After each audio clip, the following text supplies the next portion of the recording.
Welcome to this session on test objectives, principles, and ethics, a foundational piece of the software testing profession. As testers, it's not just what we do, but why and how we do it that defines the quality and integrity of our work.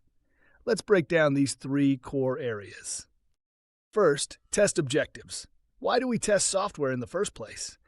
The primary goal is to uncover defects before the software reaches the user. But that's just the start.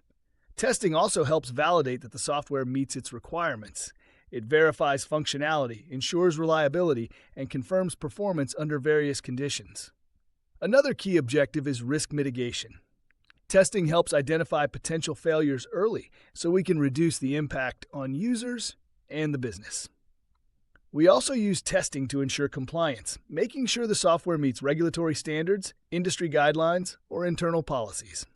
Effective testing supports decision-making. It provides stakeholders with critical data on the software's readiness and quality. Whether launching a new product or updating an existing one, testing gives the confidence needed to move forward. In summary, test objectives revolve around defect detection, requirement validation, performance assurance, risk reduction, and informed release decisions.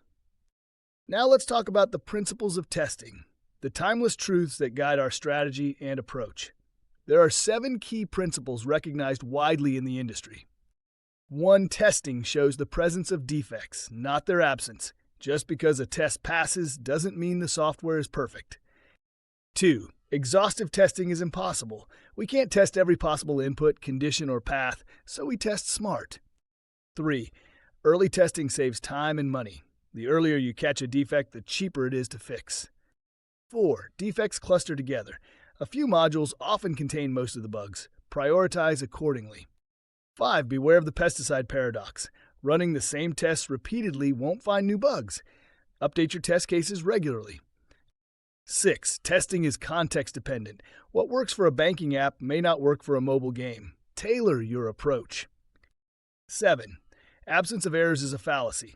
Software that works flawlessly but doesn't meet user needs is still a failure. These principles help testers stay focused, efficient, and effective. They remind us that testing isn't just about checking boxes. It's about understanding risk, prioritizing wisely, and always seeking improvement. Finally, let's address ethics in software testing. Ethics matter deeply in our profession. Testers handle sensitive data, influence product decisions, and are often the last line of defense before a release. Ethical testers are honest, thorough, and unbiased. They don't hide defects to meet deadlines. They don't manipulate test results to please management. Instead, they report the truth, clearly and constructively. Confidentiality is a big part of testing ethics. Testers may access private user data, proprietary algorithms, or unreleased features. It's vital to protect this information and follow non-disclosure agreements. Another ethical consideration is test coverage and transparency. Don't claim to have tested what you haven't. Be clear about limitations and risks. A tester's credibility depends on trust with developers, managers, and end users. To sum up, great testers are guided by solid objectives, grounded in proven principles, and anchored by strong ethics. That combination doesn't just make you a better professional, it makes the entire product stronger.